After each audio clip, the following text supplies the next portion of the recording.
Welcome to the American Academy of Grief Counseling's video on cognitive behavioral therapy and grieving, also known as CBT. And CBT plays a big role in helping individuals face loss and grief itself. Cognitive behavioral therapy was first introduced by Albert Ellis and then later Aaron Beck. They were both frustrated by many of the older Freudian models that only emphasized past emotion. And Ellis and Beck wanted to face more the issues that deal with the cognitive present thinking of a particular individual.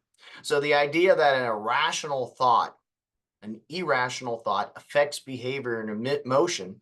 This is a key concept to CBT. How someone is in particular in the moment thinking about a particular event in the past. And that is what CBT looks to do. It looks to reframe and reorganize any irrational cognitive thoughts to help alter the behaviors that are associated with it. Now, CBT has high success rates, especially with grief. There are many irrational thoughts that are associated with trauma and grief.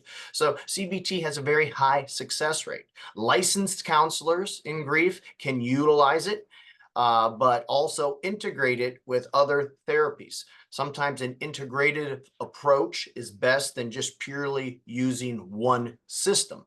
But CBT is something that is utilized, again, by licensed counselors. They have to have an expertise in it.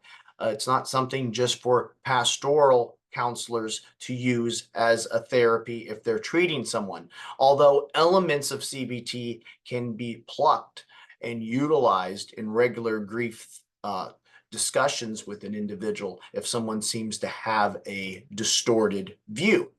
Now, according to Ellis and Beck, it all starts with our thoughts and how we think right now about a particular trauma or a particular loss. So negative thoughts, also irrational thoughts, these affect behavior. In many traumas, how a person interprets that trauma and cognitively processes it will have a great effect on how that person is able to respond and cope to this particular situation. Within Ellis's ABC model, the event that causes the trauma is called the activating event. And this also triggers a reaction when rehearsed or seen again within the mind. This event is, again, usually something that is traumatic or grief and loss related. Now, it is more so, according to Ellis and Beck, the irrational responses to the particular trauma that are more damaging than the event itself because the event is over. The lingering bleeding within the soul, so to speak, is the problem, and the improper reaction to it, the irrational thoughts.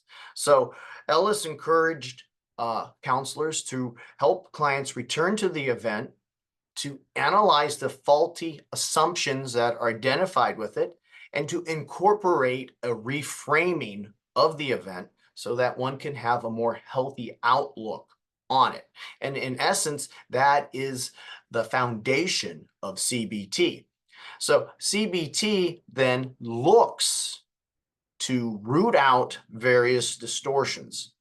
Beck emphasizes the cognitive triad of self, the world, and the future. And distortions occur, irrational thoughts occur within these three things. Negative schemas include low self-esteem about oneself, erroneous conclusions about the world itself, and also pessimism regarding the future. So how we feel about ourselves or the client feels about him or herself, their conclusions about the world around them, and their pessimism about moving forward. Now, some types of distortions that a client may bring forth include some of the ones listed above: all or nothing thinking. Now, all or nothing thinking is viewing situations in very binary terms without considering various other nuances, that there are gray areas or there are things in the middle. Instead, it's all or nothing, black or white. and this can cause a distortion in finding a proper conclusion. Catastrophizing. Individuals see catastrophe in everything. They anticipate the most adverse outcomes without any empirical justification at all. So they would rather think the worst is going to occur at every turn of the road itself. Other distortions include mind reading, where you're presuming to understand others' thoughts without any clear, direct evidence. Emotional reasoning, basing conclusions on emotions rather than objective data. Labeling, characterizing oneself or others based just on one event, one meeting, or one particular trait.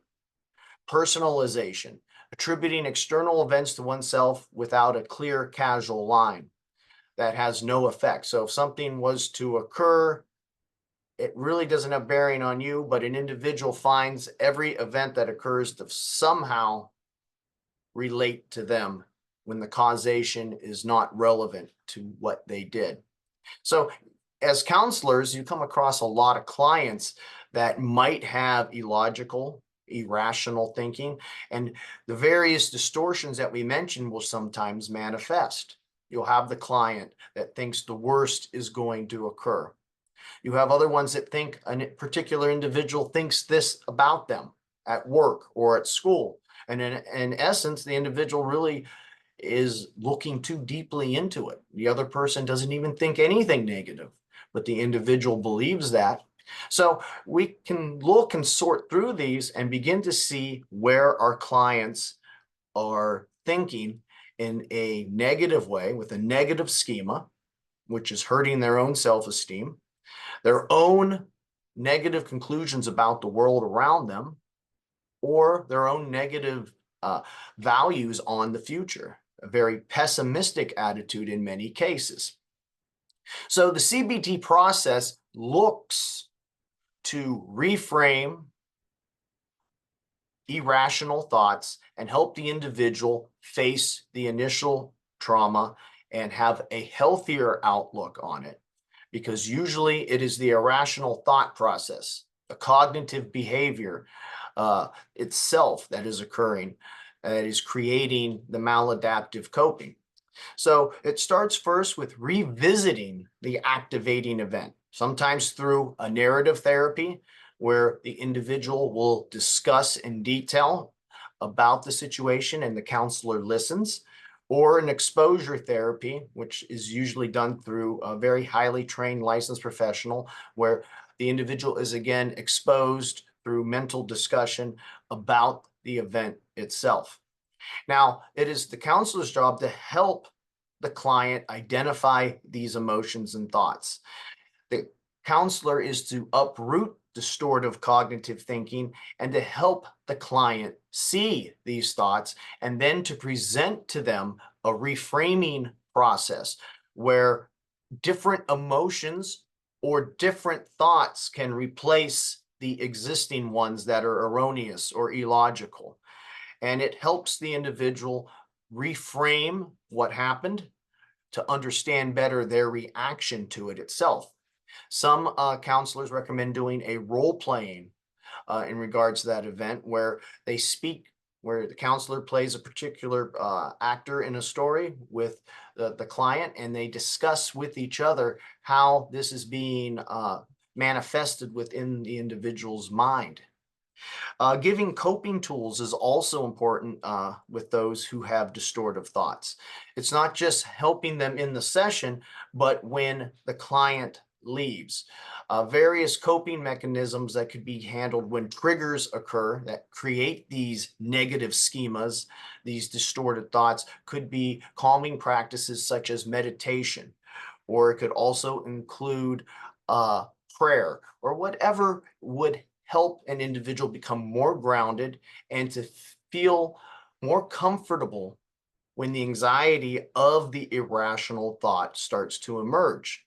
Now, these are tools to help them. When the client returns, these issues can be discussed and again a reframing and a narrative therapy can take place of the event, and a reframing of how one maybe should have handled it. So the reframing is helping begin new habits first by correcting the thoughts. One good type of homework listed is journaling and any other healthy forms of expression. It also allows the person to take an active role in his or her mental health and their recovery. So journaling allows the individual to write down their feelings, to analyze maybe distortions, and to see them on paper, and to understand that they really don't reflect reality. We also have a video on journaling on our website that you can check out as well.